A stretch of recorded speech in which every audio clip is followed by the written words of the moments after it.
It's your favorite doctor.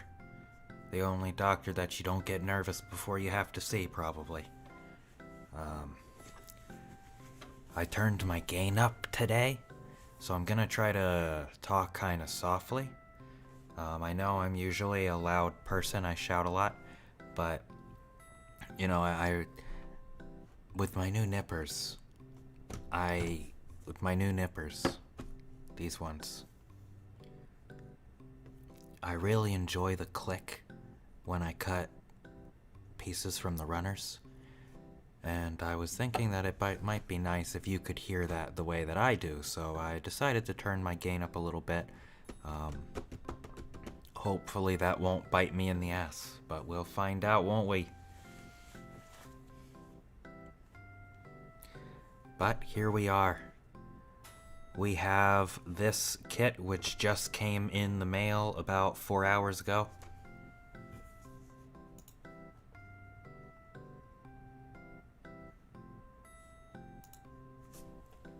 It is as you can see here, the Gundam Gusion Rebake Full City. It is a ridiculously long name. Mostly nonsense. Rebake is not a word. Full City is a reference to coffee. And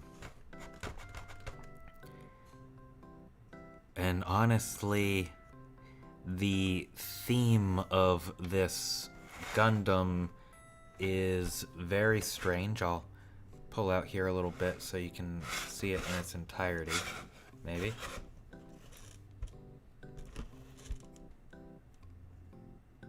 There we go. So, as you can see here, this has a lot of armor on it. Very heavy armor. It has these here, these boosters, and these boosters have arms inside of them for some reason. So this actually has 4 arms, and its main weapon is a giant pair of scissors, which is honestly kind of goofy. You know, the show Iron-Blooded Orphans, it manages excuse me, it manages to make it seem cool and scary. I mean, I guess having your mobile suit cut in half by a mobile suit with scissors is scary, but it's hard to imagine scissors as a scary item. I mean, maybe if you were stabbing, but I've never really worried about being cut in half. In the background is the other set I got today. The Gundam Floros, Ryusei Go. That's for another day. I'm using this right now as a... well, my other webcam is there.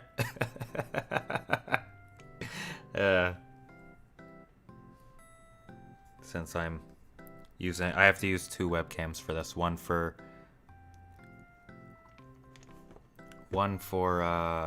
VTube Studio, and the other one so that you can see what I'm doing. But let's take a look at this box a little bit more.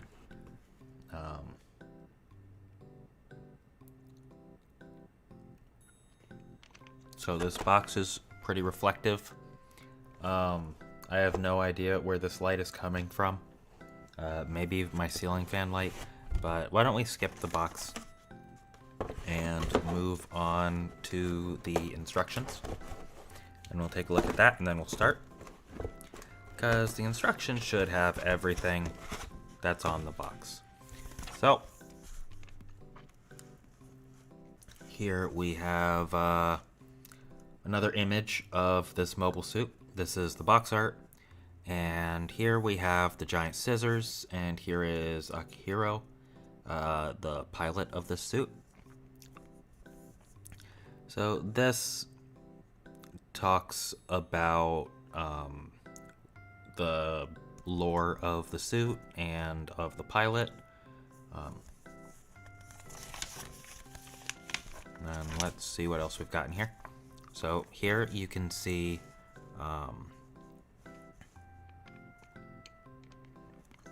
some of the armor here. The scissors can turn into a giant shield, which is pretty cool in my opinion. And here you can maybe see, yeah, you can see the extra arms here.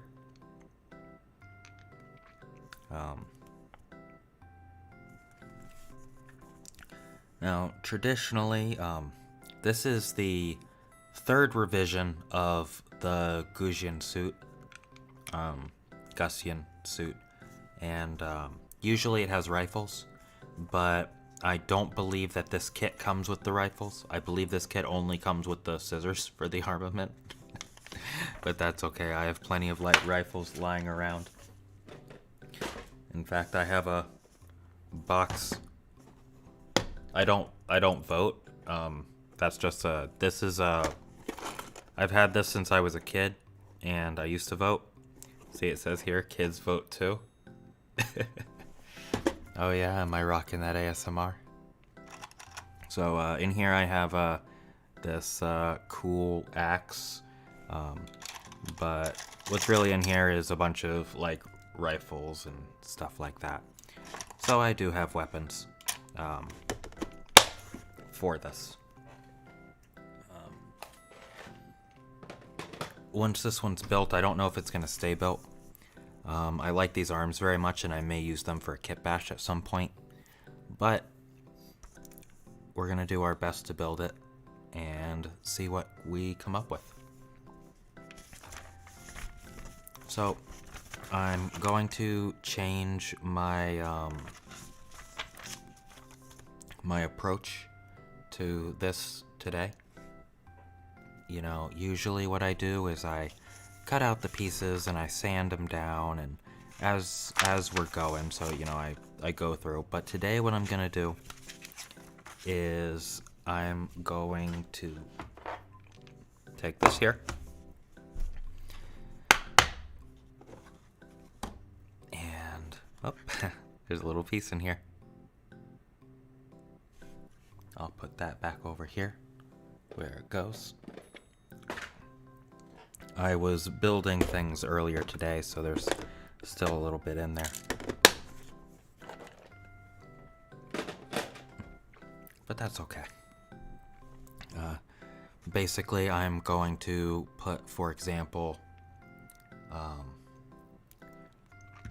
body, head, arms, legs, backpack, etc. So we're going to cut out all the pieces and put it in our little container. And then once we have all the pieces cut out, we're going to take them one at a time and cut the nubs off and sand them and all that good stuff. Which is, of course, why I have my gain turned up and why I'm speaking low, because I want to let you hear that clicking sound, and hopefully you'll be able to. So, why don't we get started? Actually, I am going to put my hobby knife away because it's a very sharp knife and I don't need it yet. And my policy is generally that if I have a very sharp knife, I should be careful with it. And I would not want to not be careful with a very sharp knife. So let's arrange this. And then we will go ahead and open this. And of course, in the instructions, it'll tell you the parts here. It'll show you an overview of the trays, but we don't need that. So we are going to fold these back and focus on the page we're on, which is this page. And I'll put this to the side here, and what do you know, you can see it too. And we open this up. And I'm gonna take the top, I'm gonna set it to the side. Toss this over here. And here we have our runners. So let's open those up and organize them.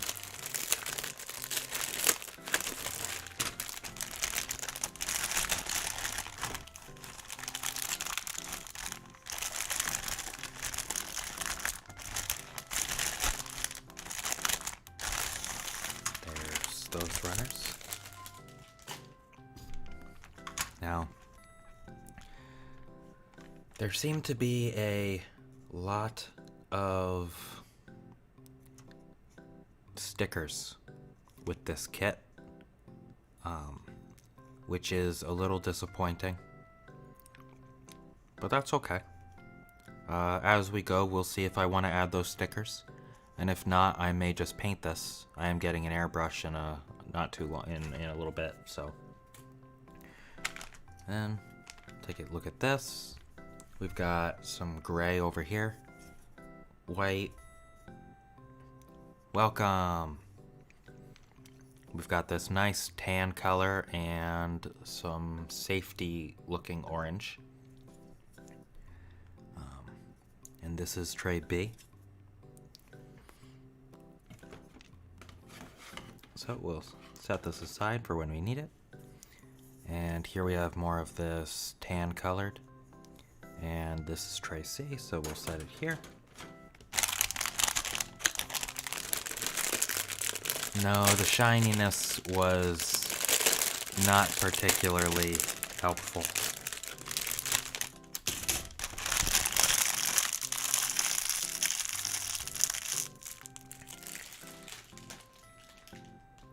Yeah, there is a gun doggo on that, but this isn't the one we're building today. I'm just using this one as a place to put my other webcam. The one that's running my VTube studio. Here we have our polycaps.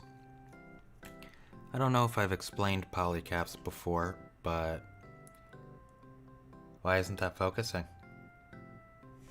There we go. Polycaps are flexible. These are generally what are used in the limbs. Yeah, this is the usual spot that I film in, but my setup is a little different today. You can see a little bit more of an area, and I have the camera positioned just below my eye level. So I can see over it, of course, but you also have a much closer view of what I'm doing. Especially since today, probably all I'll get to do is cut out everything while I speak, and we hang out. So there won't be too much building going on today, really. Just here's D, and here's A. A here is mostly the frame, the insides, the mechanics, and that's cool. The Iron-Blooded Orphans kits have pretty good internals. And so we will come here. And here you can see parts of the scissors and things like that. And this is D. So we'll set that there. And then why don't we get cutting? So, you can't see all the way up here right now, but the first piece I need is A18. So, we're going to go ahead and we're going to cut that. I hope you can hear that click because it's really satisfying.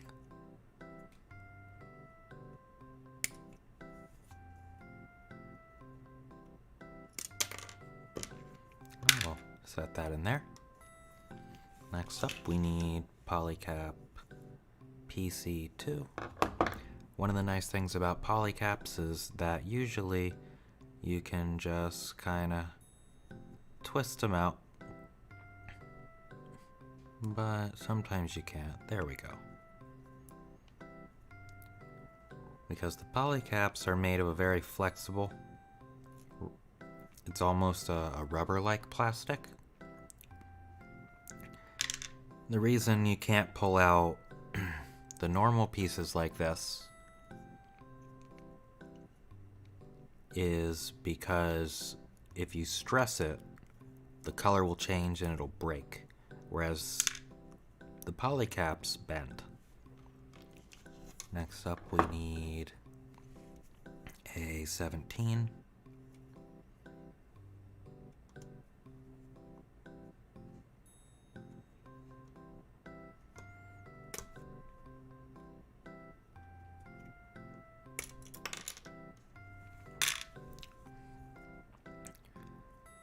And then A4. Excuse me.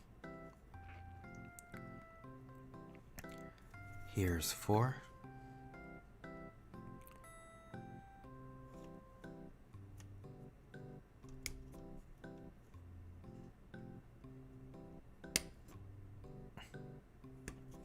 That's such a nice click. Then we need PC4, polycap number 4. So we'll take that, roll it out, put it in the body place. Next up, we need A3, which is just over here. This one's a bit thick, so we might get a good click for this one.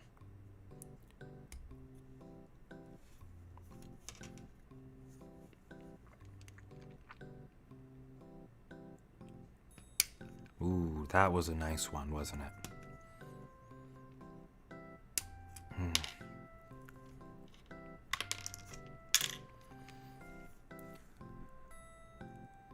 then I think that's all we need from A. So we'll put A over here and bring out B. Now from B, excuse me, what we need is B35,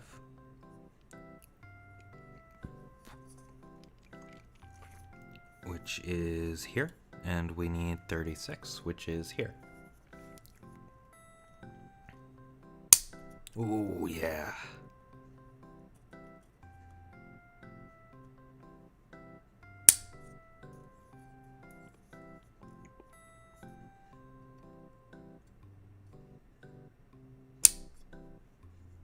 That's nice, isn't it?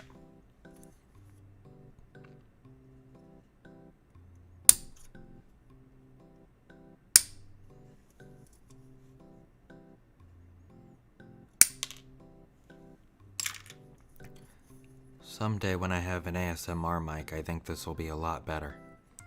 But hopefully it's still nice like this. Next we need B11. And we can find 11 up here. We also need 12. So that's nice.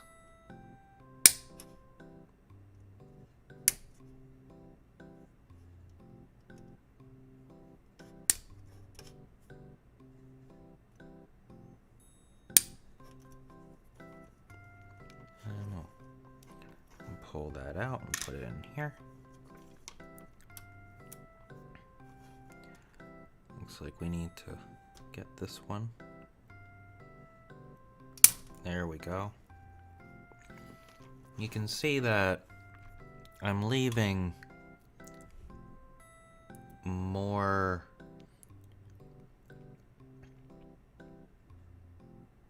You think the top-down setup looked better?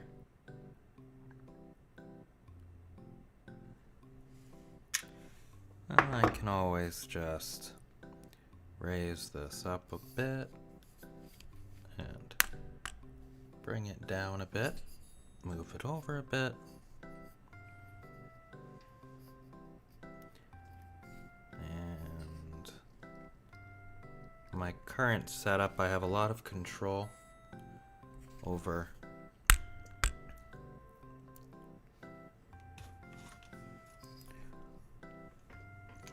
that's a little bit more top down. I have a lot of control over, although now it's a little bit in my face, so let's go up a little bit more.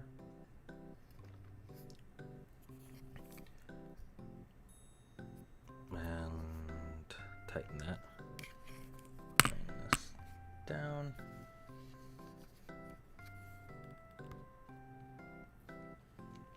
There we go.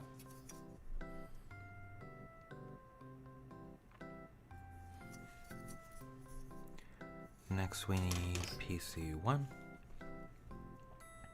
which is this guy here.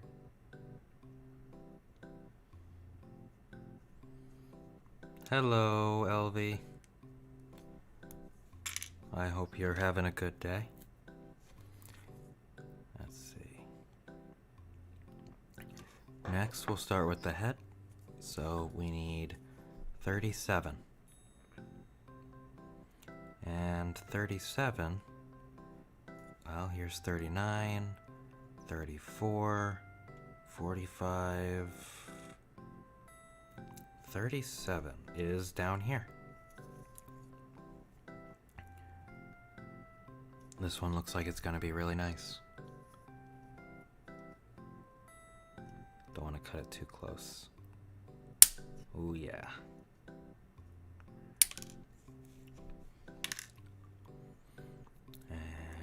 Then we need B6 and 7.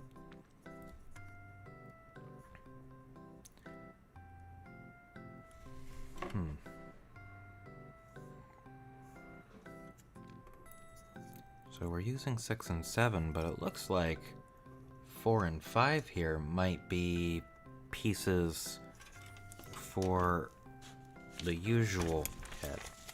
Let's take a look at this. This one doesn't tell me.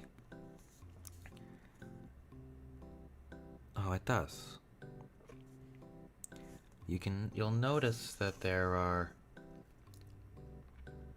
tiny little X's for the pieces that aren't being used. Did you watch the We Make the Seiyus Talk About the Show episode of 86? No, I didn't. A lot of times those episodes are just kind of to give them time to,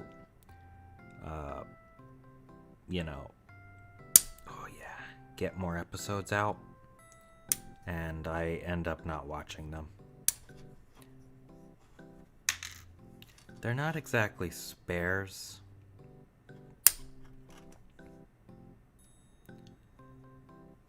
It's more that...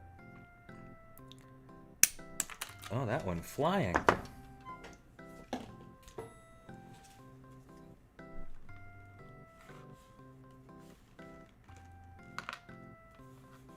There you are. Got him. They're not quite spares. It's more that for kits like this that have several versions, they reuse the runners. So basically they have a mold that will create all of these runners. And it's easier for them to just reuse a lot of them and to add a couple pieces or replace a couple pieces in the runner. So sometimes pieces that are from an older version of this model will still be in there. And you can use them if you want to. But they're not necessarily important. Next we need 47. No, next we need 46.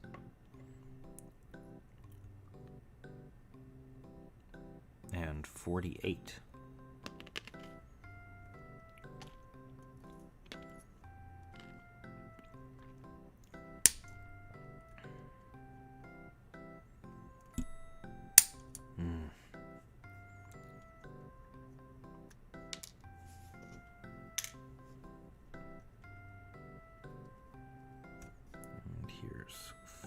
8. This one's a little hard to get in here, but if I hold it at this angle, are the multicolored palettes, the complete things are called runners. I believe they're cast in steps, but I'm really not 100% sure. I usually call these trays, but technically they're called runners. And we need B1 and 2. Ooh, here we get this beautiful orange.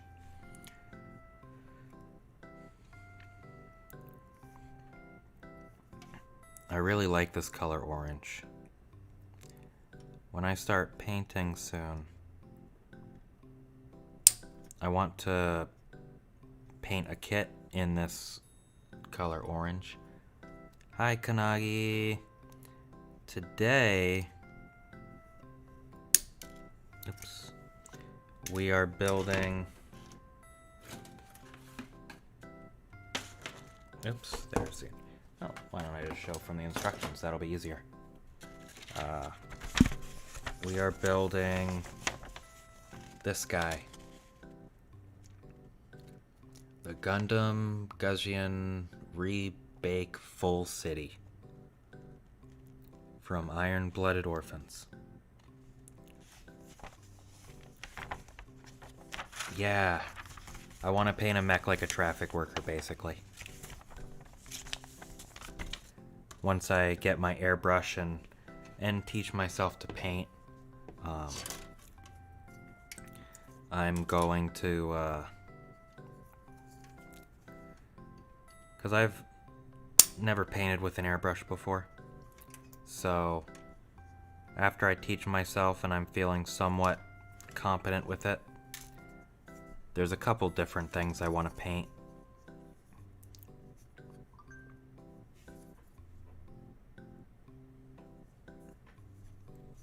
And one of the things I want is to be in this color and to make kind of a, this orange. Because I'd like to make a kind of a very industrial looking, excuse me, mobile suit that looks like it might be used for construction or something like that.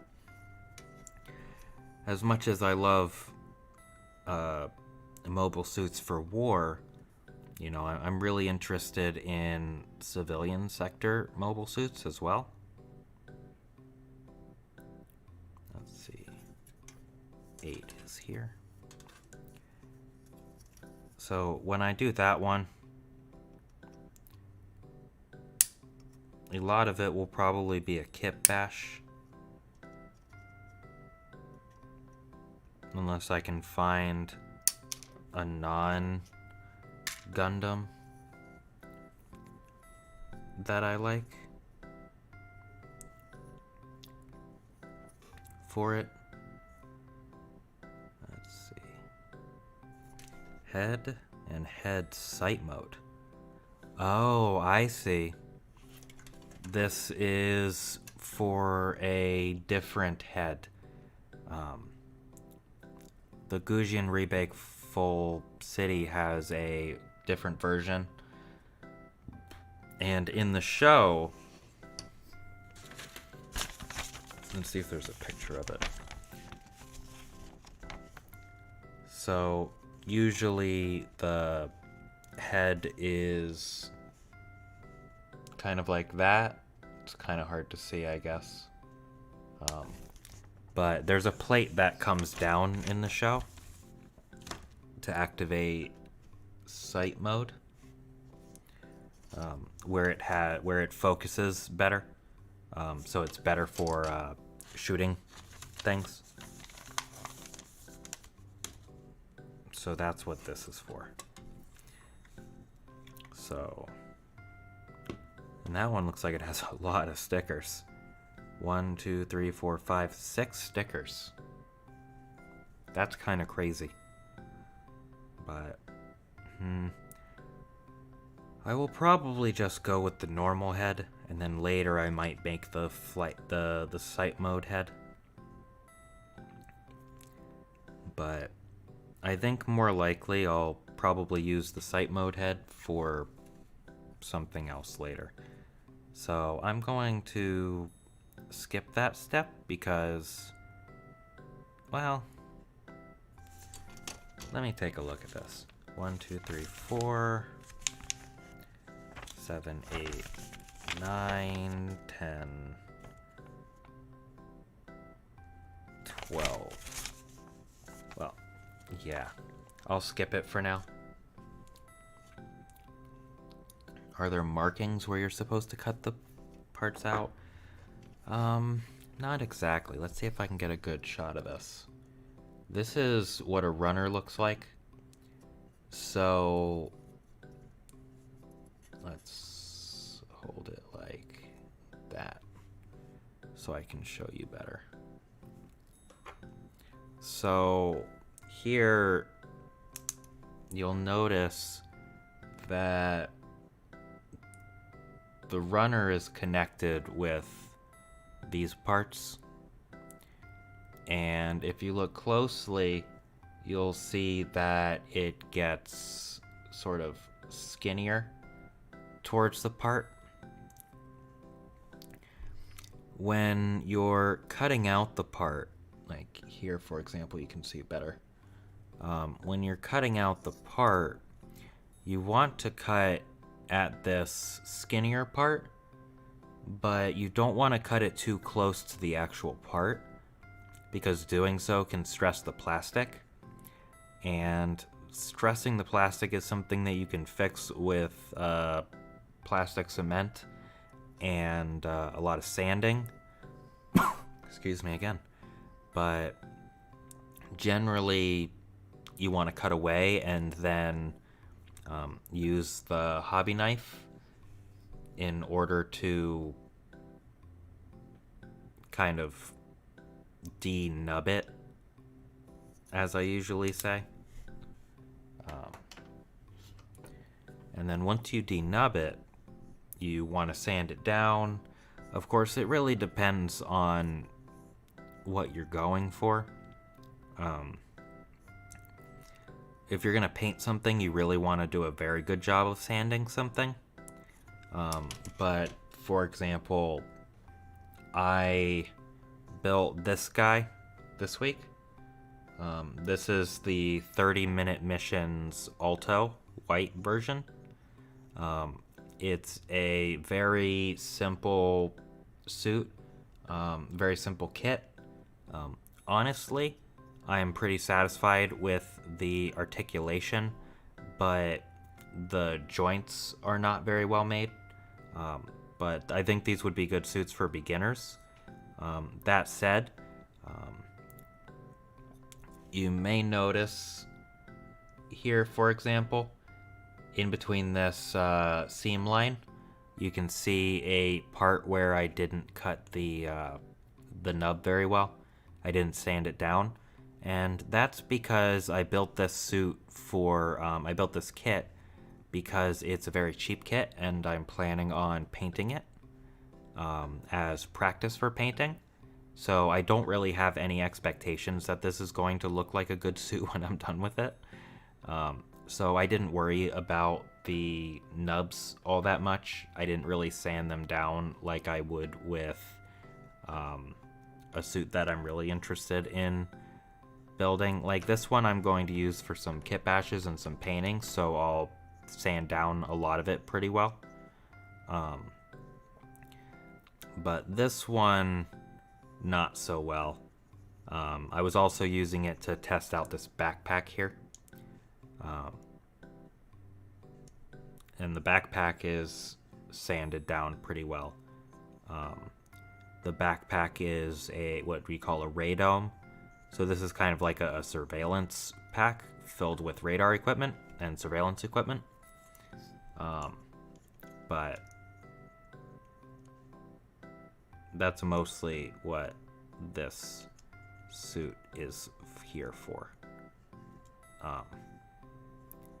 So on this one I wouldn't sand it down all that much. There are parts of it where I sanded it down. Like on the legs, I did on one of the legs I did pretty good sanding on it. Just because I want to be able to observe the difference in paint when something is sanded and when it's not sanded well, as I learn how to do that. But generally, that's what you want to keep in mind when you're cutting things from runners. Right arm. So we need B14. Where's B14? 18, 13, 14. Oh, I'm completely off mark. I'm looking for 33 and 34, which are right here.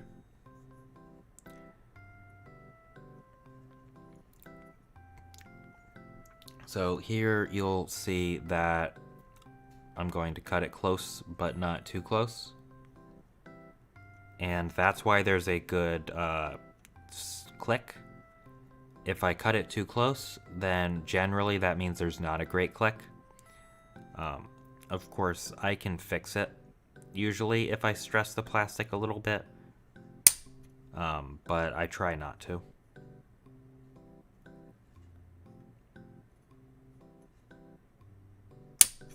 Another reason you want to cut close but not too close is that most nippers are not made to cut through like something of this thickness here. They can, but doing so will wear down the blades quickly. This is, you can kind of see it here maybe.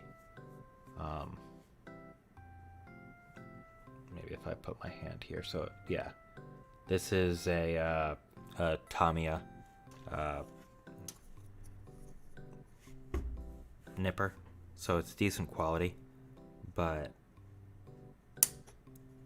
eventually I'll have to replace it, you know.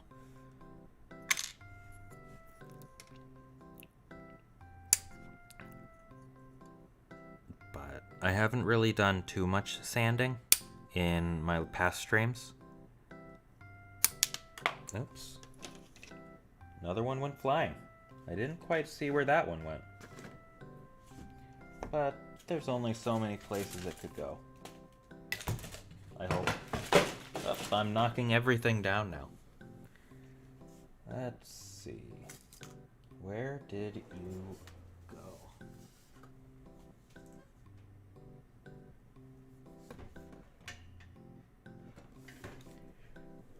One thing I'm clearly not good at is preventing these guys from jumping away and escaping. Let's see. There you are. You fell right below me.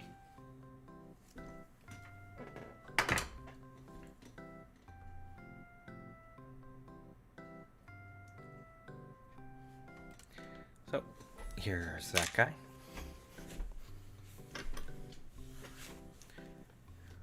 And let's see. We've got B33 and B34. Next we need to head to A. And from A, we want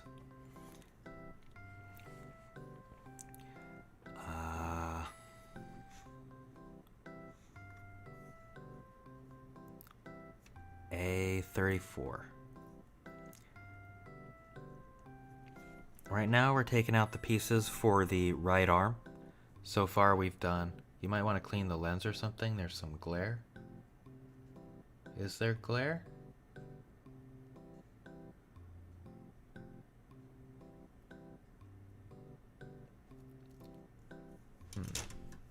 Well, it won't hurt to clean the lens.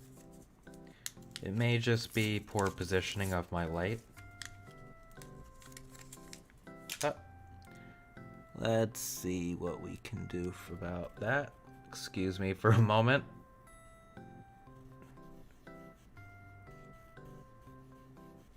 Clean this lens up. Sorry about that, it was flashing a lot, wasn't it? Hopefully that'll look a little bit better. Actually, now that I'm looking at it, it does seem quite a bit better. It was blue. That's just a Lazarus. You can't you can't do that, Lazarus. I don't want to have to spray it. It would be very inconvenient for me to have to spray it. You're just gonna have to not eat that plastic for me. But hopefully, I think that actually does make the, that was a good call. It actually does look a lot cleaner now. Nice. I should have done that sooner. So we're looking for 34, which is here.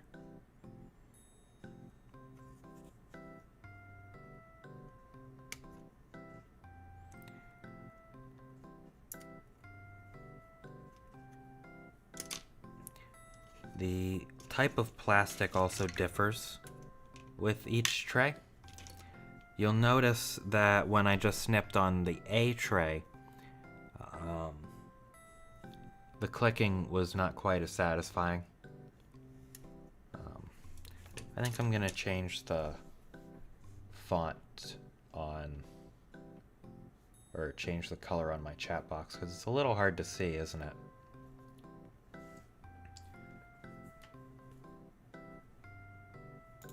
Let's see.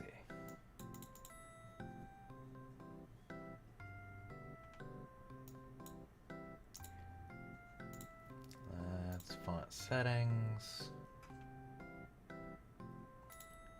And we will change it to that for now. Well, that's a shame it erases everything that was in there, but hopefully that will be a little bit better. Next we need B38. Test. Yeah, it's a little bit better, I think. Although, it's kind of hard to see, I think, still. Maybe what I should do is this. Image, add image. That's add new source. Wonder where my overlay is. Safety orange as the text. You know, that might be a better call. A nice orange. Hard to beat orange, isn't it? I changed it to orange. Let's see how that looks. We need B38. 38 is... That doesn't look orange. Oh, I changed the wrong thing. Font settings. There we go. Now I've changed the font to orange. You know, one of the things I do...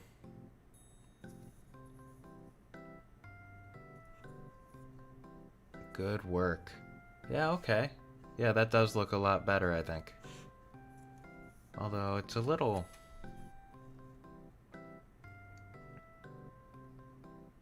I don't know. I wonder if there's a way to... If I can just... unlock that.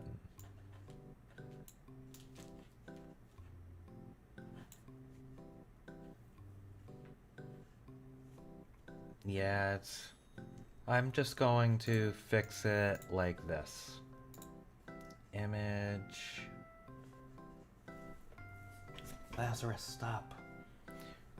I can fix this real easy. Add image. And overlay.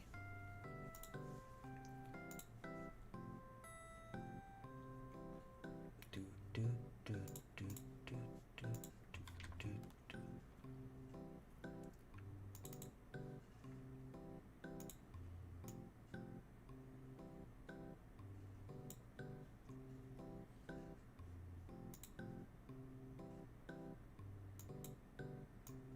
shrink that down just a tad. Make that a little bit bigger.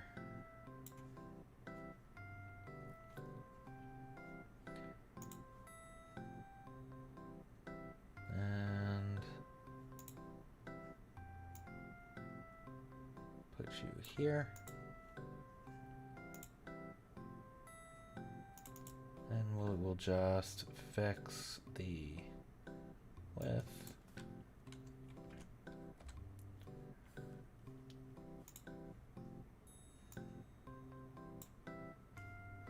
Lock that down. Yeah, it is a good thing nobody pays me for this. But, you know, like it says here, I don't know what I'm doing.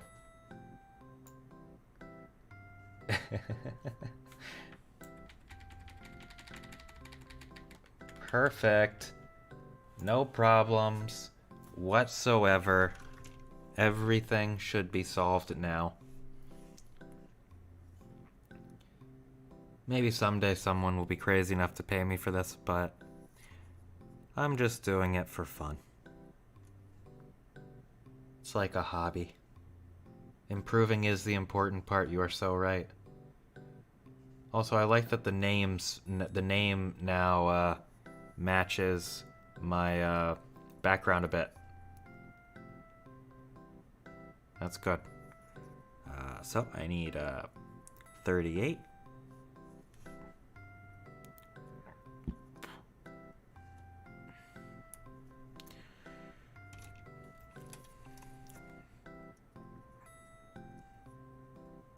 Cut that there.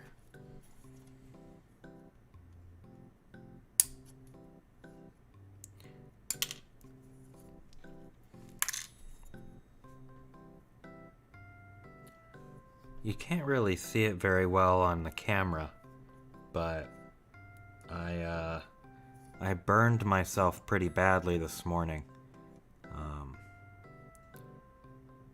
D. Oh, we're going to D. This morning when I was making my breakfast,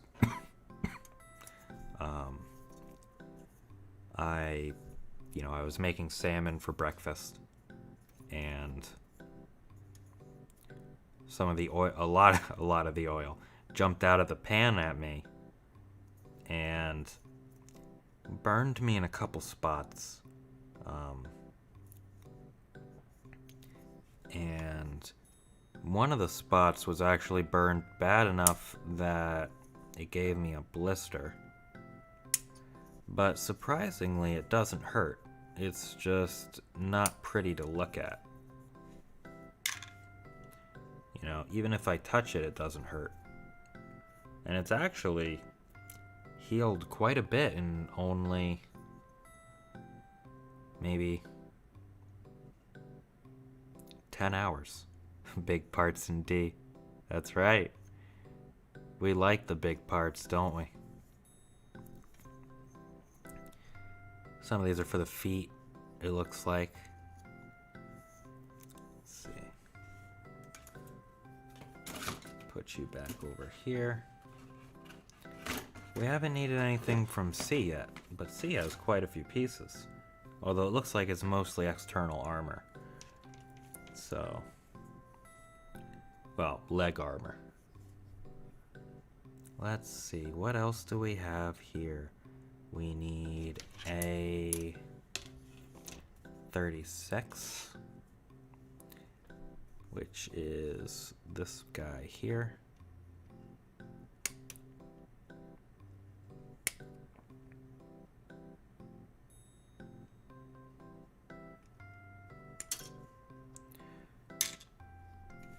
And we need 31. Which is this guy over here.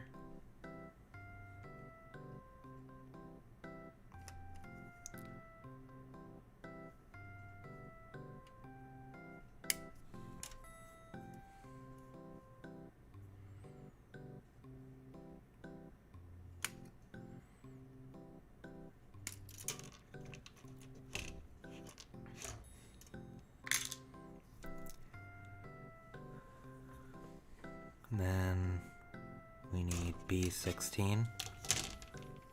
So here we have B, and we just need to find 16. Here is 18, here is 17, and here is 16. So we need 16.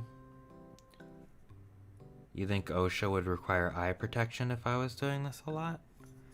Oh, I have eye protection on.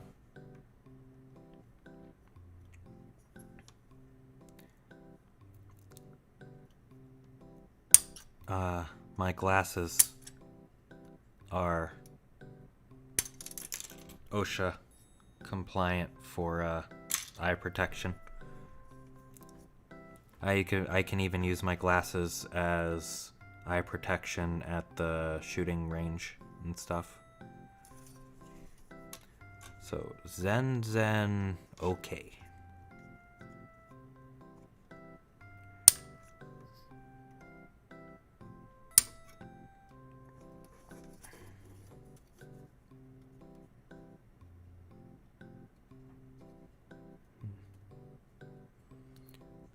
This one doesn't want to break. Isn't that interesting? There we go. Sometimes you just need to approach things from a different angle.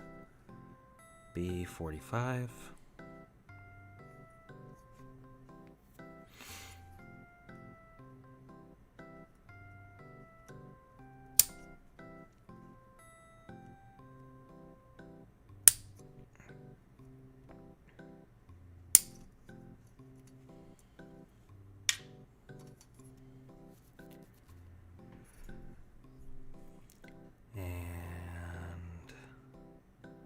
B10.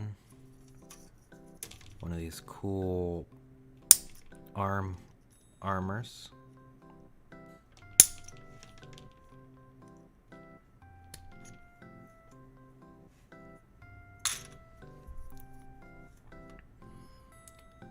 Do you have a favorite World War II strategic bomber?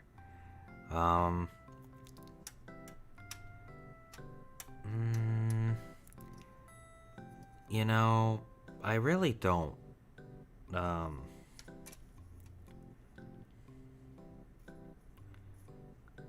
There are some Japanese seaplane bombers that I like. Really, as a weeaboo, I've always mostly been interested in, excuse me, in the Japanese equipment in World War II.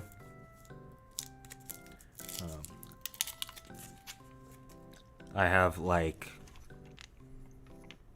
30 or 40 books on Japanese bombers and boats. You know, I have this massive reference book that shows very detailed plans down to like bathroom tile for the battleship Yamato.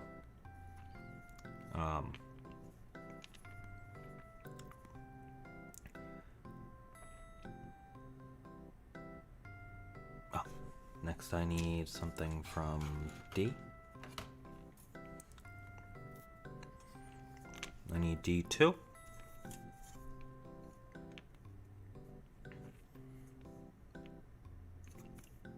Which is this guy here.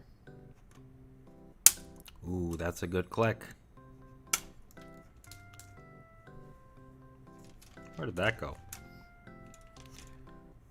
That didn't come off the way I wanted it to. Oh, I'll just have to vacuum, I guess.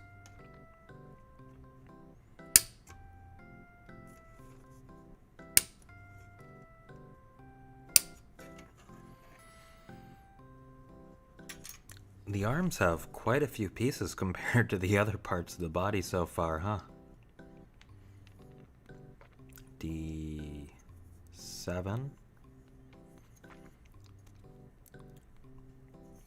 Which is here.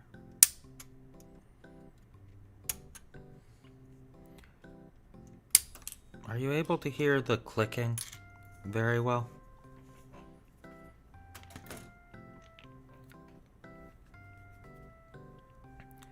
hope so. Let's turn the page here. Because the clicking, to me, is very nice. I'd like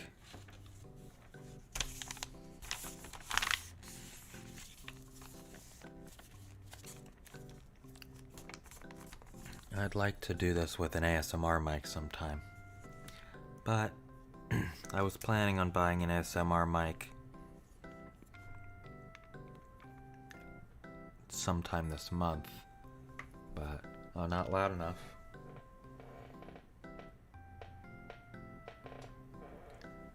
Let's try it now. Hopefully I'm not too loud now. In my opinion, bombers are the worst part of all military tech, morally speaking.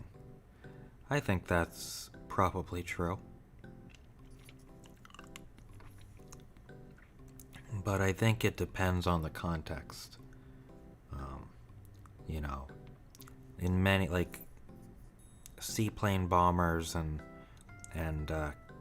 carrier bombers during World War II were often used to bomb enemy ships, and I feel that's understandable. B-23. Let's check.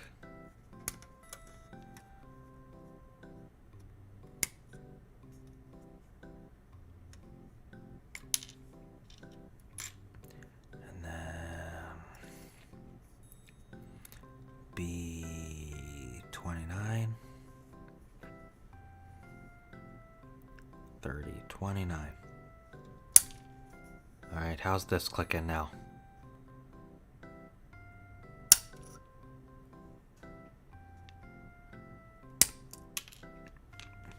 Is that a bit better? I turned my gain up pretty significantly.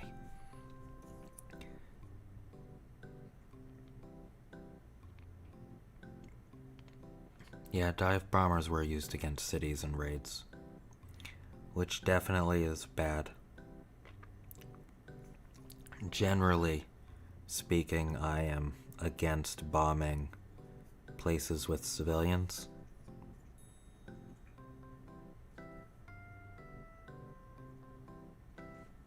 Oh, time for the left arm.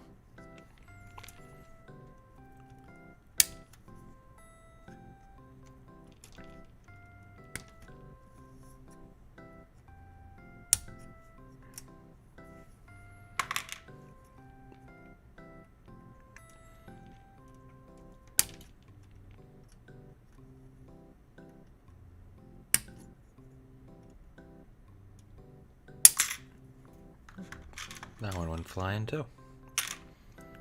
A-34.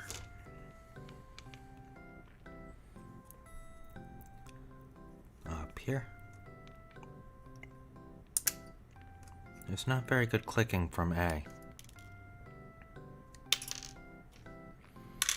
But that's okay. You can't always get what you want, can you?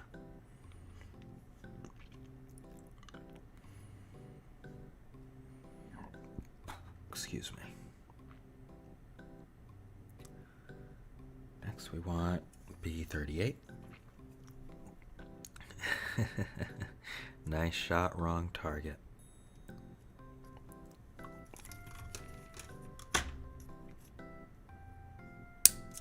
Oh man, that's such a satisfying click.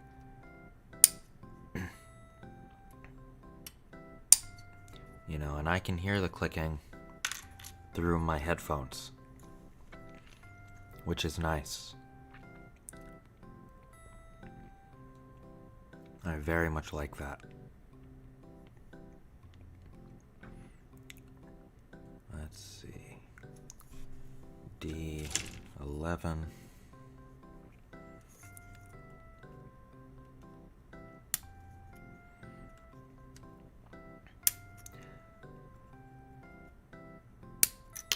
I do, in general, I like the military tech from World War II more than any other era.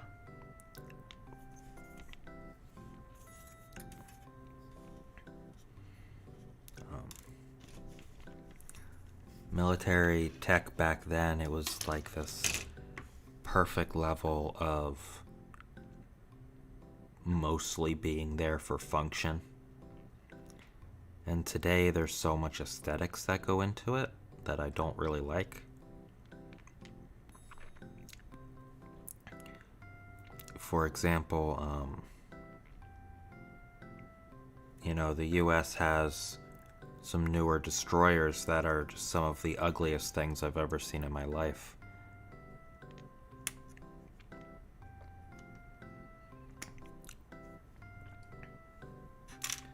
And most countries don't have any destroyers or any really military stuff. But I also try to be wary because the military and culture in the United States is very toxic.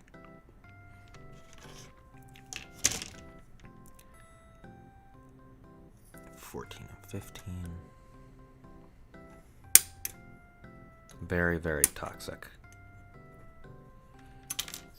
But in my line of work, I talk to a lot of veterans.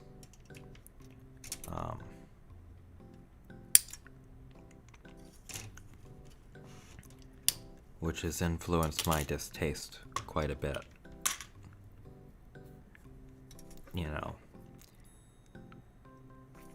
I always say to people that I support our troops, but I don't support our military. Because generally I think that a lot of people were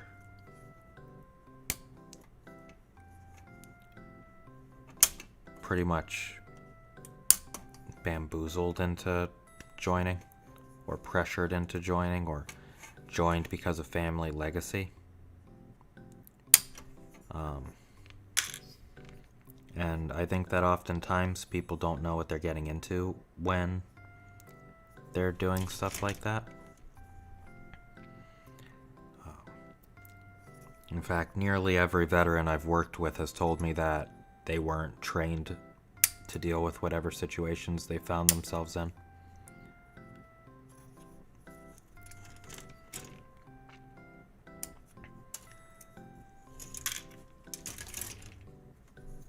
Which I think is very sad. As a mental health provider.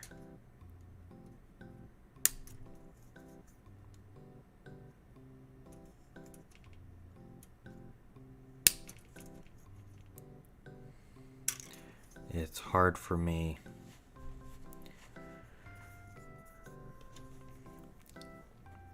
to deal with seeing so many people with such acute problems that really could have been avoided. My politics of the war side, if there's going to be a war no matter what, because we are a warfaring society, I think that there are ways to do it without traumatizing your own people. And as a warfaring country, it's really astounding that we don't prepare our soldiers for war. I think it really hits home how disposable everyone is. Time for the feet.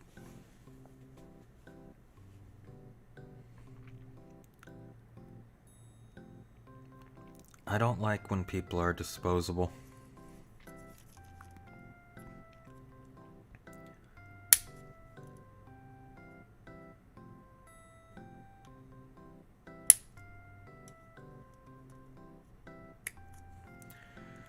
Personally, I don't think that anyone is disposable. Military really not quite good. Many have said this. So true. Fellas, I think the military might be a little problematic.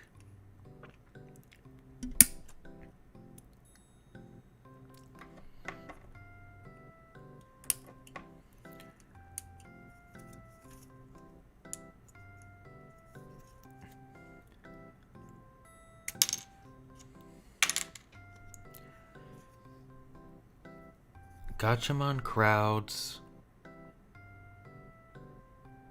I would not call a mecha anime, but they do kind of have those mecha exoskeletons, I guess.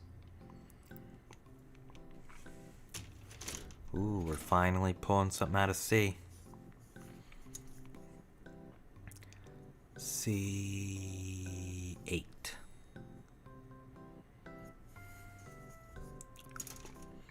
Let's see, this one looks like it'll click well. Yeah, I think Symphogear is mecha. Because they're, like, explicitly mech suits.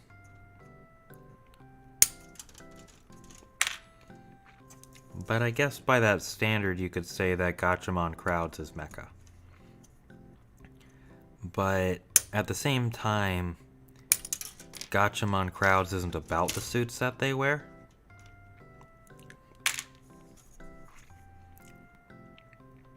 And I think a key part of mecha is that it's about the suits.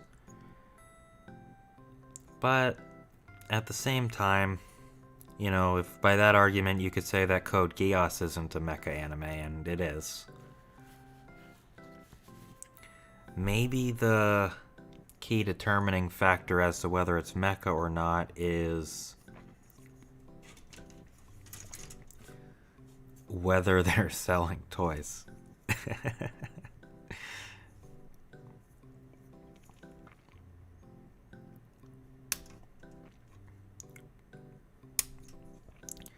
If it's a mecha anime, then they'll sell model kits of the mechas.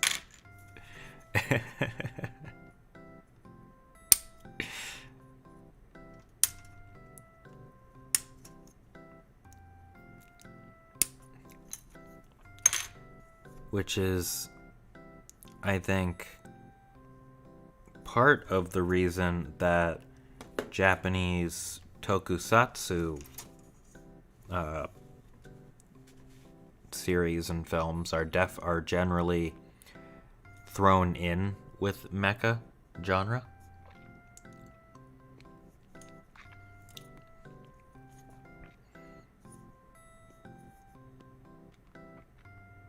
Let's see. PC3.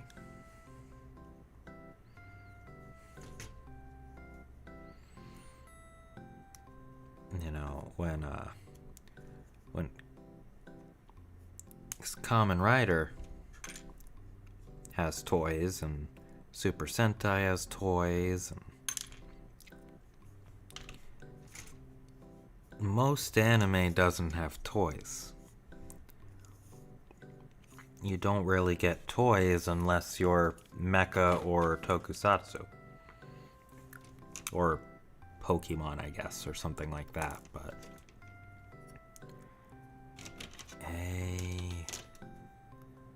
A21.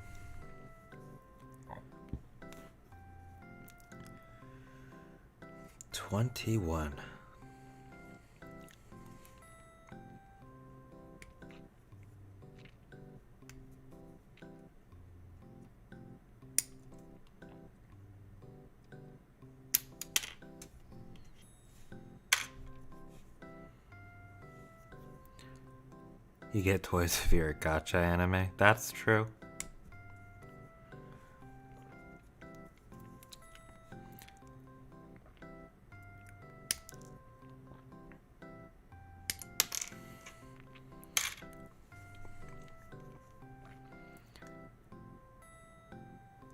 Well, multi-season big anime, they usually don't really get toys, but they do get figures. And I think that a figure is, yeah, I think that figures are kind of distinct from toys. You know, because even these kits, you know, you can play with them.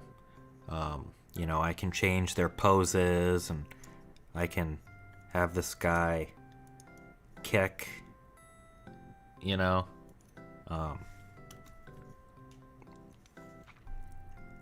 I can play out different scenes with them. So I would say that they're model kits, but they're also toys.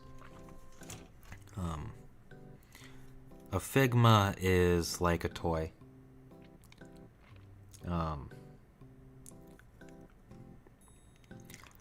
Mecha anime is really, I think, defined by model kits. The only mecha I can think of off the top of my head that doesn't have model kits is Majestic Prince, which is unfortunate because I really wanted model kits for that series.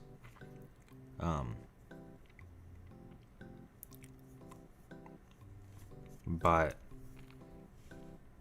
I think the red mecha did get a model kit, but it was really limited.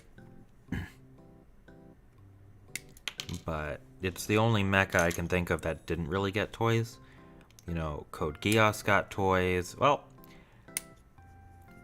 now that I think about it, maybe Cross Angie didn't get toys. I don't think there are really any Cross Angie model kits. D15. That's 14.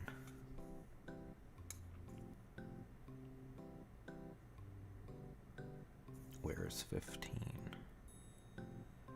13. 15.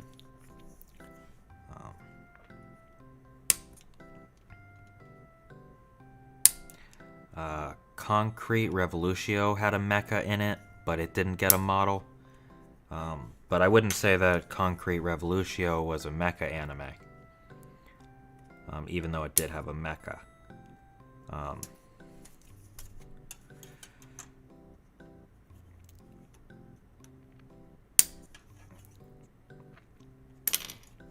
I believe that there are Gridman and Dinoxenon kits, but those are more animated tokusatsu than they are mecha.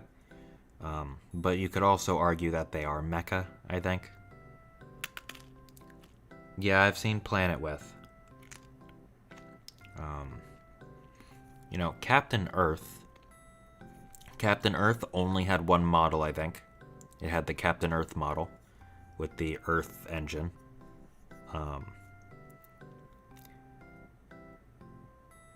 Star Driver, I don't know if Star Driver had models. I've actually never looked. Star Driver aired before I was really into models. So maybe that has models. Oh, now we're getting to start the right leg. Oh, baby. Move this over here. There's something else. Tangatapa Gurren Lagann, I think it got toys. I don't know if it got models, but I know it got toys. It got like action figures. Glepnir. Glepnir didn't have toys, I don't think. And what is that? That's airing this season. Gyakuen something. Gyakuten Sekai no Denshi Shoujo. That doesn't have model kits as far as I know, but it does have mecha.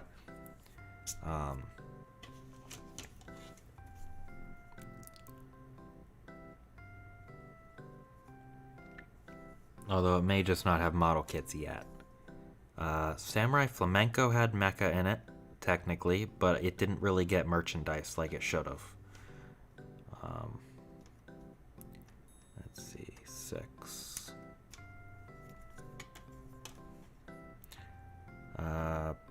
I don't think that Promare had model kits, although I could be wrong on that. It feels like something that should have gotten a model kit. I know it did get like action figures, but I don't know if it got model kits. 20. There's this season. There is a show called Sakugan airing, which has a model kit for its main mech, the Big Tony. I don't know if they're planning on releasing other mechs.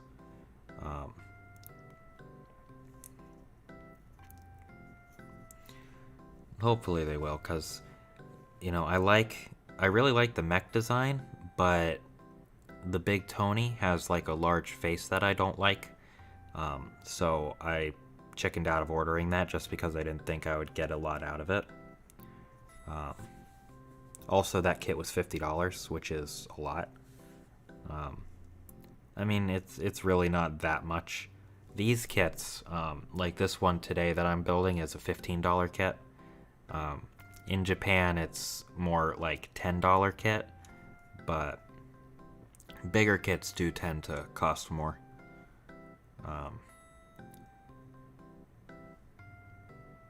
Let's see. A14.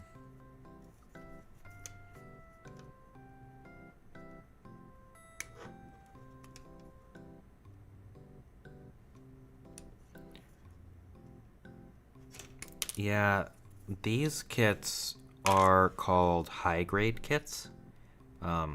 Model kits in Japan tend to come in certain, or at least the way Bandai does it is, there's different grades of kits. So this one is a high-grade kit, HG. And high-grade kits are pretty good. They're 1/144 scale. For Gundam, at least. They come in other scales. This guy is technically a high-grade kit. I think he is 160 scale or something like that. I think this guy, who I built a couple weeks ago, I think he is a high-grade kit, but I don't remember what scale he is.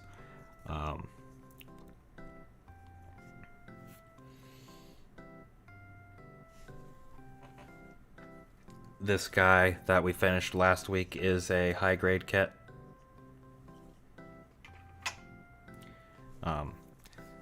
And this one is probably the most expensive high-grade kit I've built.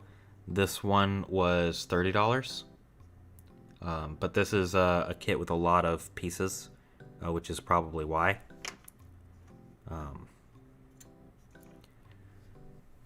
Also smaller, more intricate pieces. But there's a lot that goes into the pricing. A14, A37. But in general, high-grade kits are the cheapest.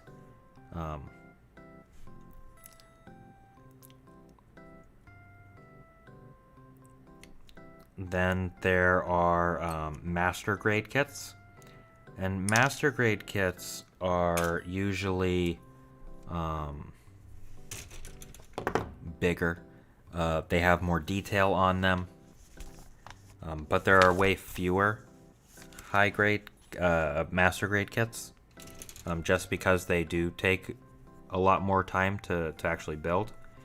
And then above that, there are the perfect grade kits. Well, no, there's master grade and then there's real grade. And the real grade ones are ridiculously detailed. Like, they have extremely detailed internals and stuff like that. And those ones are very expensive.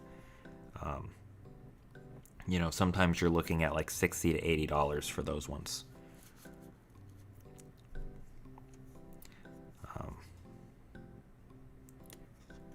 If you look at other brands, like Kodabaya and stuff like that, sometimes you'll find like Zoids kits and stuff like that, and those ones tend to be more expensive because they are more complicated and have more small pieces. A 39.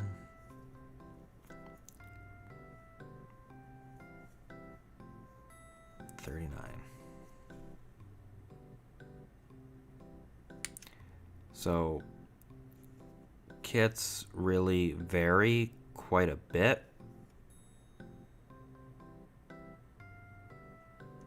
in pricing, but most of the time high grade kits for Gunpla, for like specifically Gundam, usually those are relatively cheap.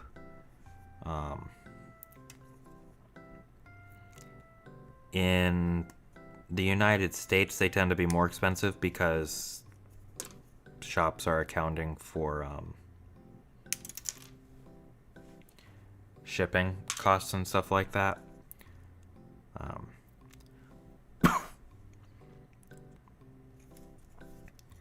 But, you know, I think these usually have the MSRP on them. Let's see what the MSRP on this one is.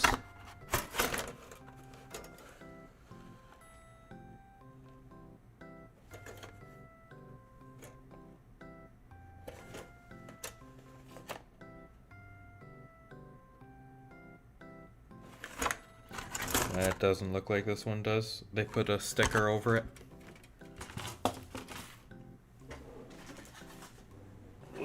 Let's lean over here and see if this one has MSRP on it.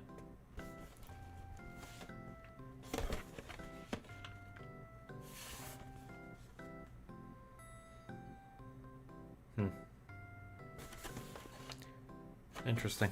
I thought they did, but they don't. But that's fine. Usually you're looking at, like, depending on the complexity for this kit, it's it's the third version of the Gusion, of the Gusion. Gusion. So because of that, it's more complicated and costs a little bit more. 6. But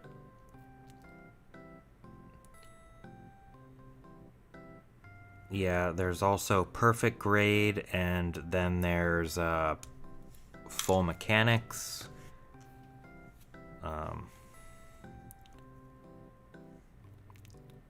There are a lot of things. There are a lot of. It's not as complicated as it sounds. Most of the time, I just stick to the HG kits, the high grade kits, because, well, I guess because they're smaller and quicker to build, and I mean, eventually I'll do some MG kits, I'm sure, but I like the quicker payoff of these kits. C.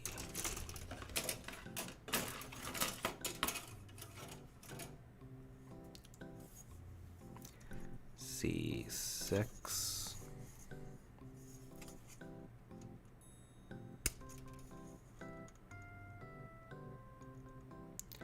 And they're much more forgiving.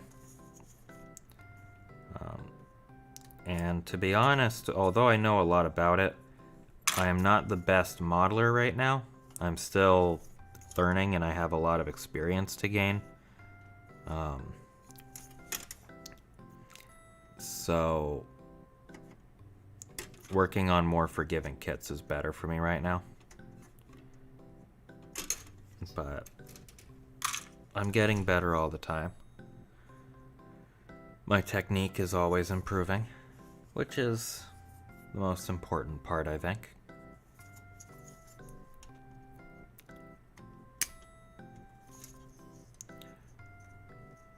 Actually, I'm planning on... I found the first Gunpla I ever built, which is the Jim Sniper 2 K9. And what I'm planning on doing with that is taking it apart and sanding it down and painting it and making it actually look nice, and maybe even kit bashing with it. It's the first kit that I built way back in 2014. Excuse me.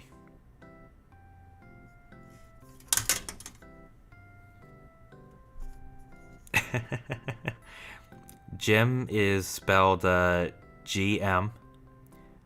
So it's the second version of the Jim, which is the mass production model kit, or the mass production model mobile suit. It's the sniper type of it.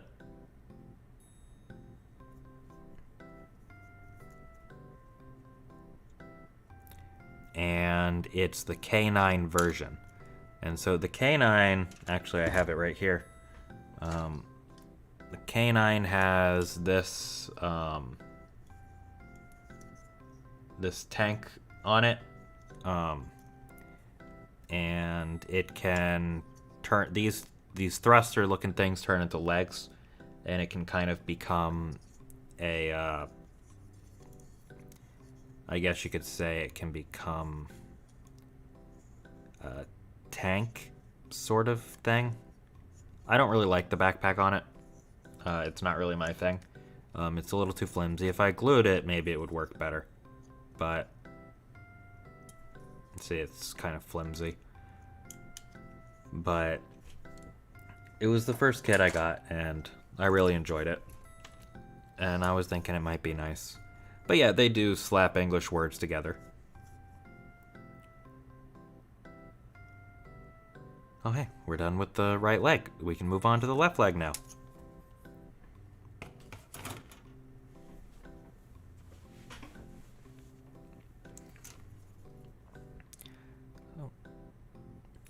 And you can see that we're getting pretty full here.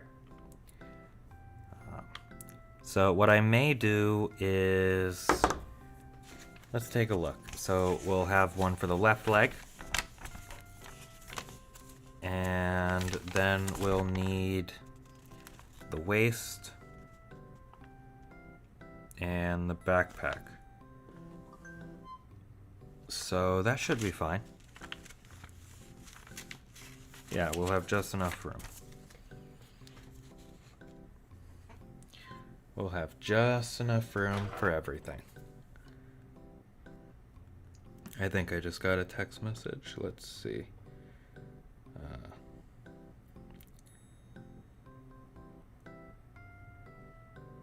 No. My grandmother is still in surgery. She went in about 2 hours ago. She's having a tumor the size of a grapefruit removed. Honestly, I don't sound worried about it when I talk about it, but I am pretty worried about it.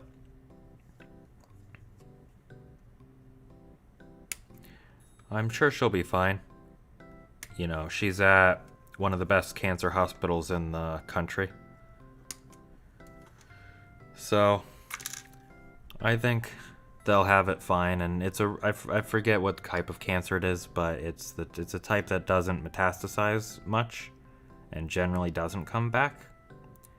So I think that everything will be okay. But you know, I mean, my grandmother is 89. And so surgery at that age is, you know, you should use chopsticks to take out the parts from this box. If I do that, I might accidentally eat them. And I wouldn't want that, would I?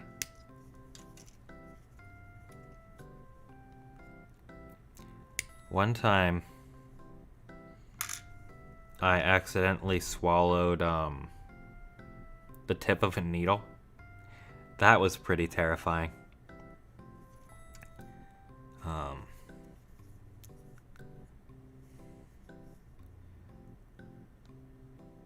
I definitely regretted putting a needle in my mouth.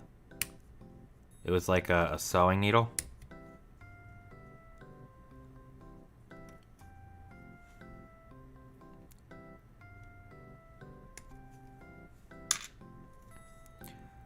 And that was pretty terrifying. You know, I was wondering like, oh, am I gonna have internal bleeding in a couple days? But it worked out and I didn't get internal bleeding, which is good because I did that right before I went on a meditation retreat. And a meditation retreat would be like a terrible place to have internal bleeding.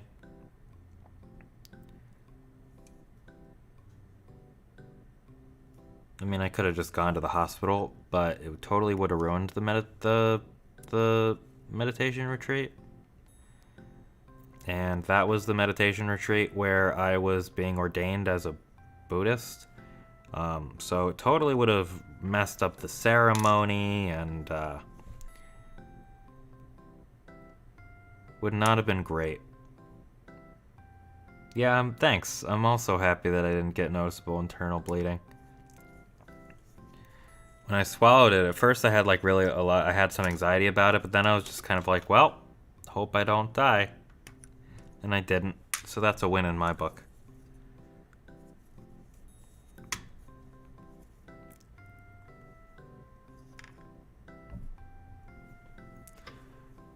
Definite win in my book.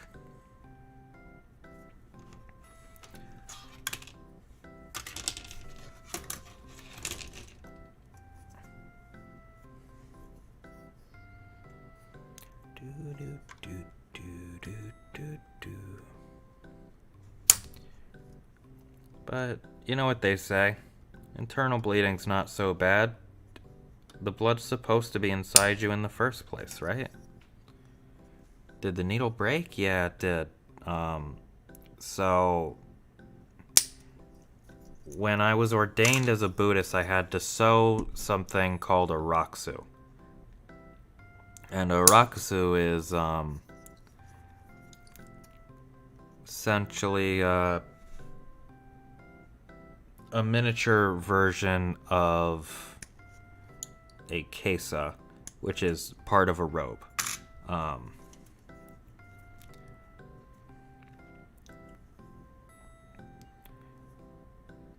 think that's everything I need from there. And the rakusu is sewn from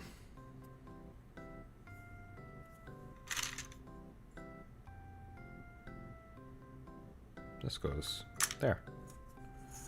The rakusu is sewn from like 16 pieces of cloth.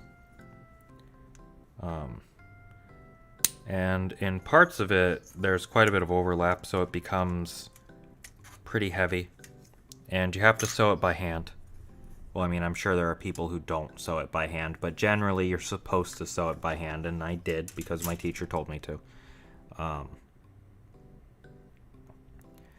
But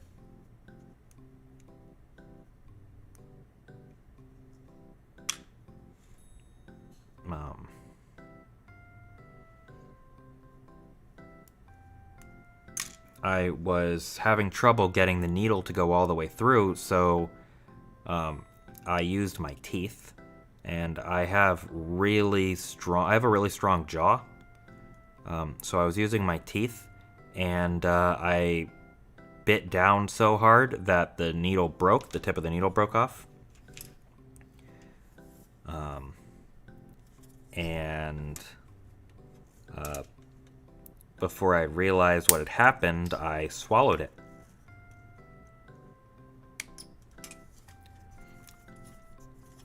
Which is bad. But it worked out. It wasn't my smartest moment. I can admit that.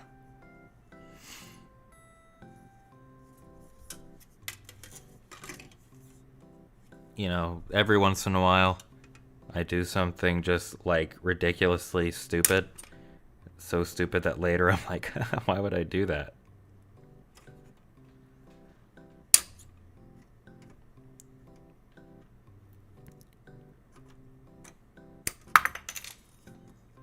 That one jumped away. But, you know, like I said, it all worked out. And that's what's important. I didn't die. I'm still here. I think that's where you use a thimble. No, a thimble wasn't very helpful.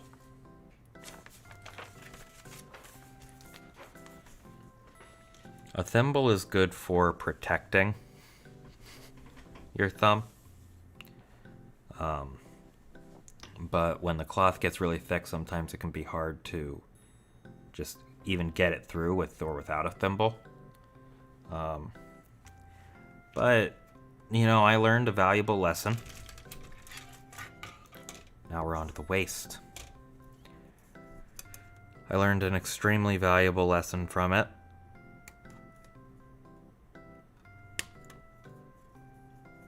And that lesson was how to sew. Because I had to teach myself to sew. And now I know how to sew, which is a good skill. So in the end, it was pretty good. And I'll probably have to sew my robes next year, since I'll probably be ordained as a monk in 2022. And I'll need to sew my own robes when I do that. 43. I mean, I guess I could buy robes, but you're supposed to sew them. And I think sewing them is an important part of the practice, so I would sew them.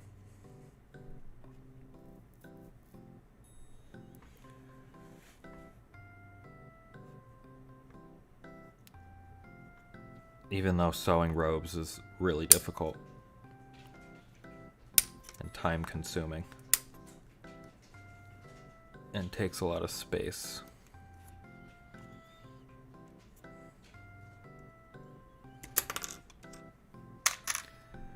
But that's okay.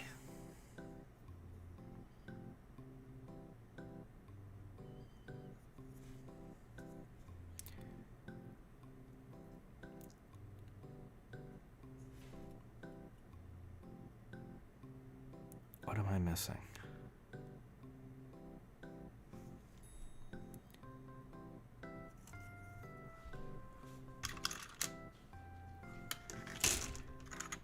Is that the right piece? Yeah, that's the right piece.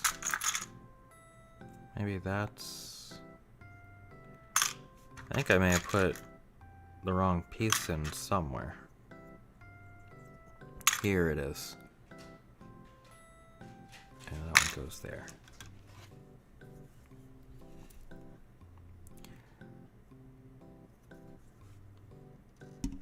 But yeah, I don't mind sewing.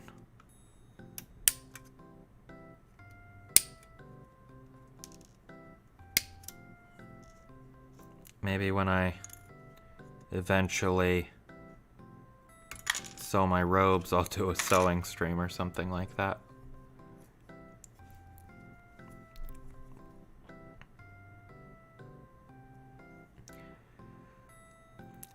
The nice thing is that I don't have to sew my own kimono. I can just order that one.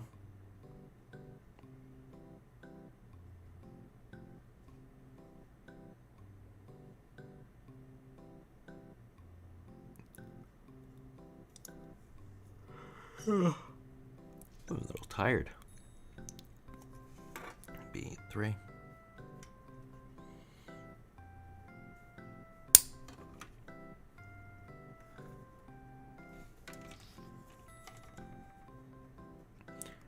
And I don't have to sew my own socks, so that's good.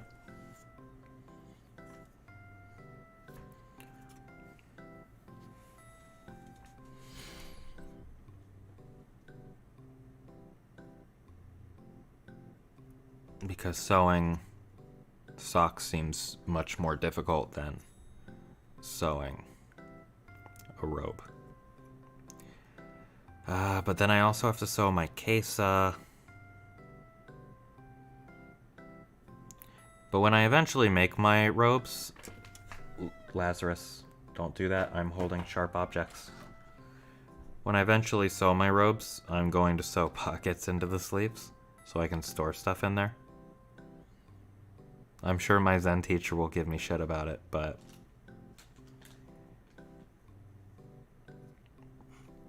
I think it would be funny.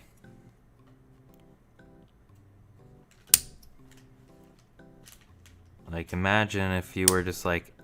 If there was just like a Buddhist monk somewhere in his robes, and they just pulled a snack out of their sleeve. What does Zen Buddhism think about underwear? I mean, I'm pretty... Well, I guess one time... I know one of the monks didn't wear underwear one time, and he regretted that, but generally, people wear... Lazarus, stop it! Generally, people wear underwear under their robes. In the United States, at least. Except for my teacher's teacher, Roshi. Roshi doesn't wear underwear under his robes because that's just how he is. He's a strange guy.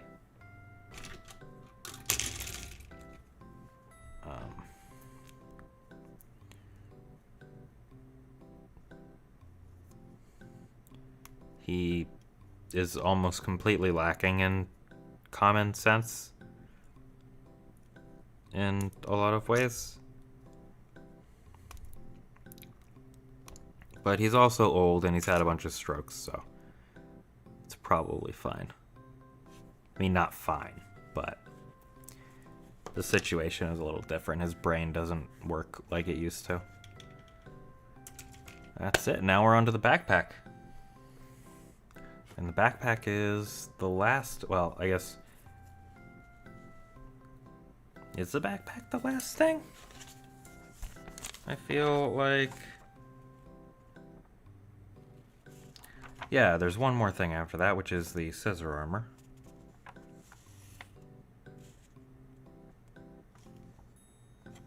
/ shield. In which case... Why don't we... This is fine. Once I finish the backpack, I'll probably end the stream for the night. And have my dinner and then go to bed.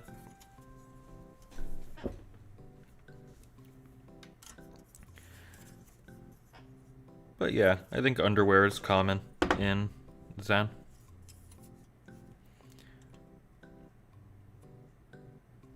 I've seen pretty much every monk in their underwear.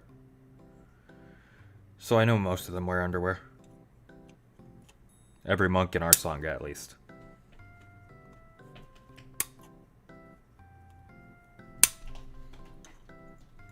Just because we often sleep in the same room.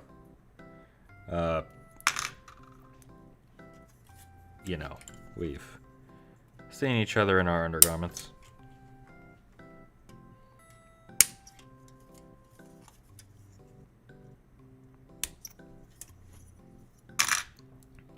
Can't be helped.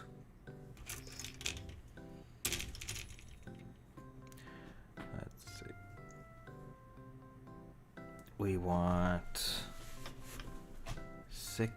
18. 18. What's the gender situation? Oh, we have a couple female monks. I mean, we have a pretty... That's not supposed to go in there. We have a small Sangha of, like, less than 10 people, honestly.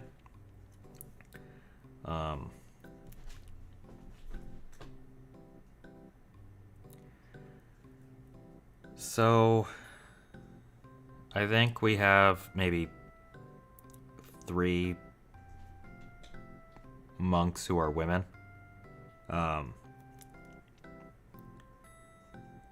No, we have 2 monks that are women.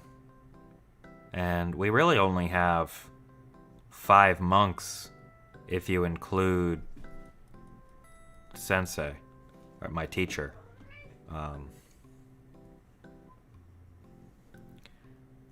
And then I'm an ordained Buddhist. I've received Jukai. And then we have a couple lay Buddhists.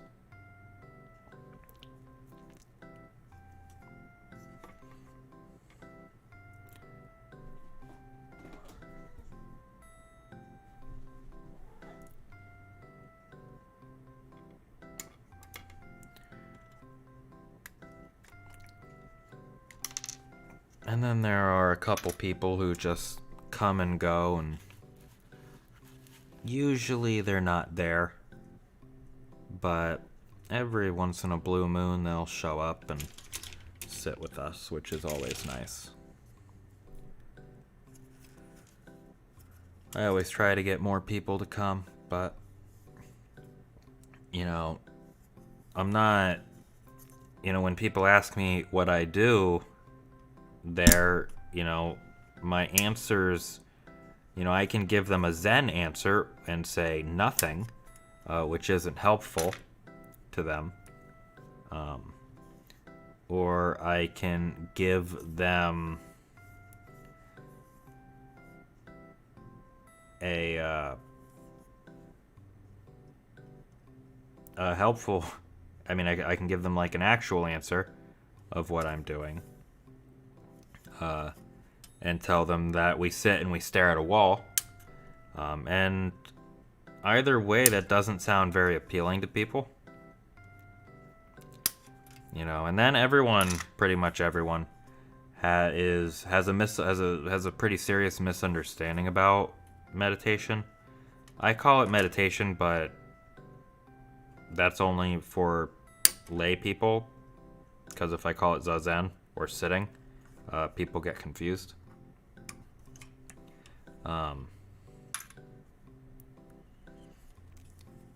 But basically, we sit and we stare at a wall, and let go of thoughts.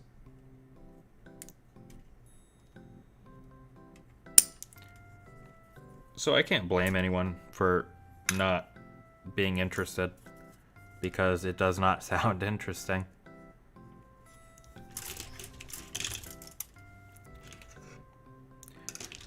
But it saved my life, so it's pretty important to me.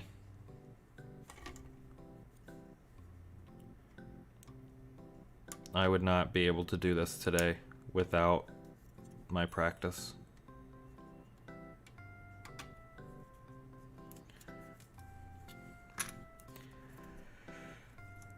And if I had to choose between my practice and pretty much anything else in life, I would choose my practice, simply because without it, I'm dead anyways.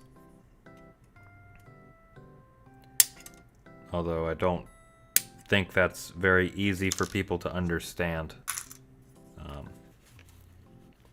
Honestly, I think it's pretty confusing for most people, which is fair. I can't really expect people to understand where I'm coming from with it. And that's okay. Zen Zen Daijobu.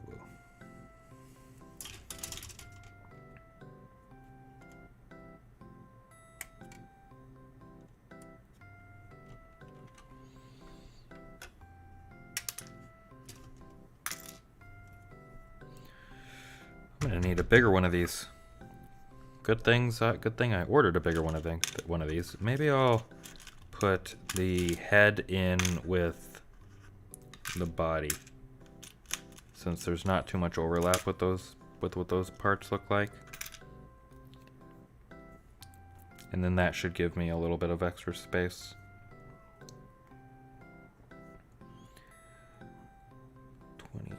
8.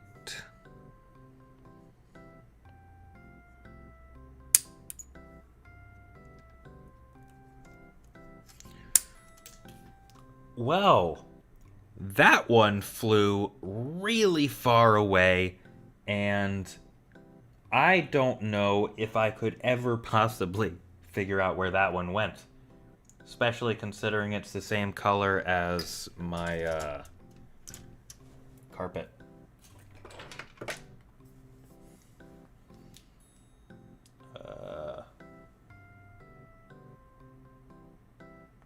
Well, that's okay. Are there unsecret in-jokes between Zen Buddhists? Yeah, I mean, there are tons of jokes.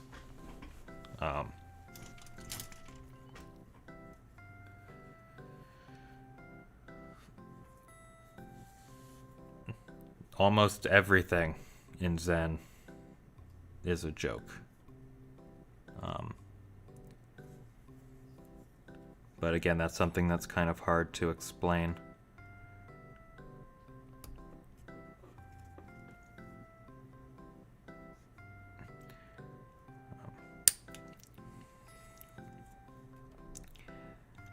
You know, a lot of it is just kind of using Zen sayings in silly ways.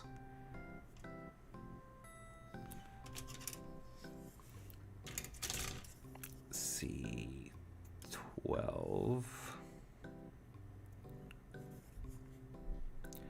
Or making jokes about koans or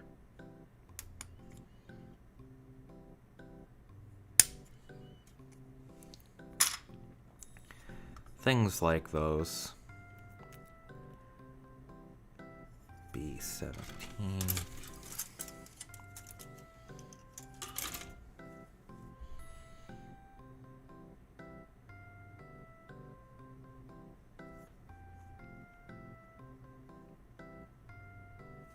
B17.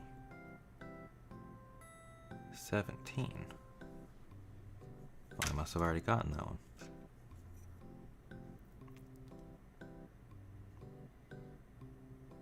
Huh. Oh well.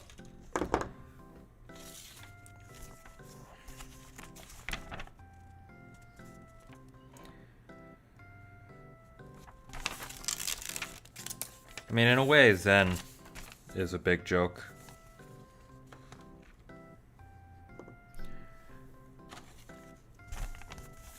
I mean, it's very serious, you know, and you have to take it seriously.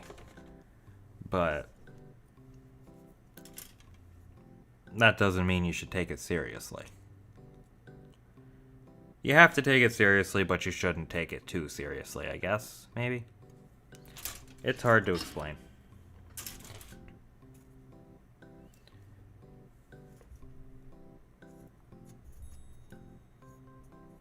Let's see, 14.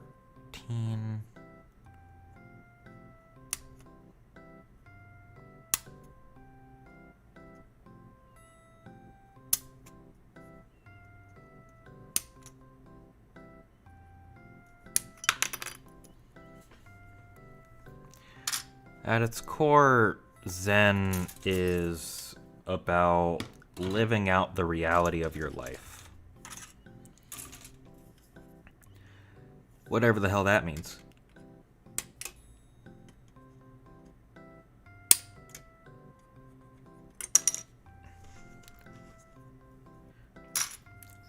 My Zen teacher tells me that my sense of humor is too strong. He says I'm very funny, but a lot of times it gets in the way of my practice.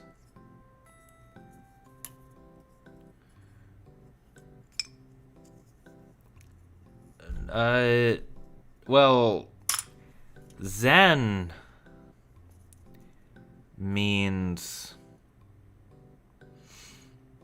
The word Zen in Japanese, there is a word Zen, which means everything. And Zen actually means like absolutely or totally or completely or... so like if I say Zen Daijobu, that would mean like everything is perfectly fine. A1.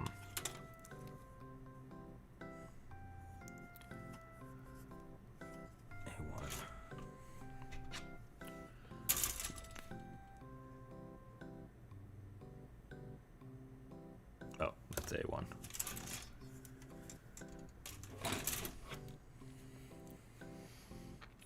But Zen is just Zen.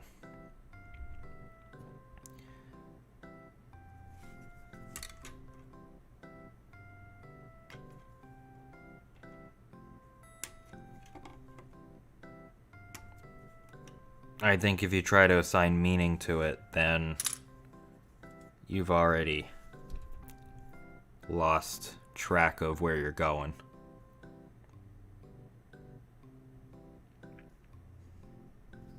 Or trying to go.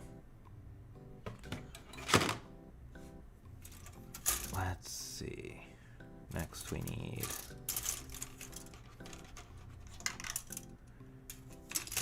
B44.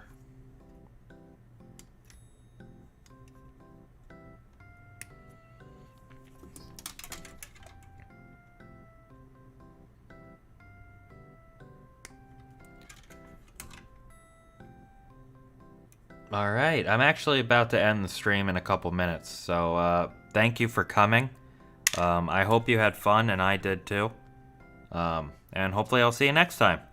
Bye-bye. Enjoy your evening.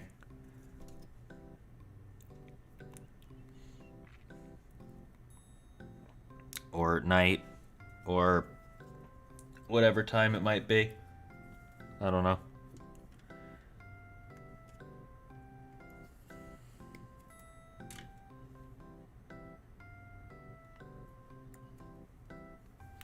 Bye-bye. Good night. Thanks for coming, everyone. I'll stream again tomorrow, probably.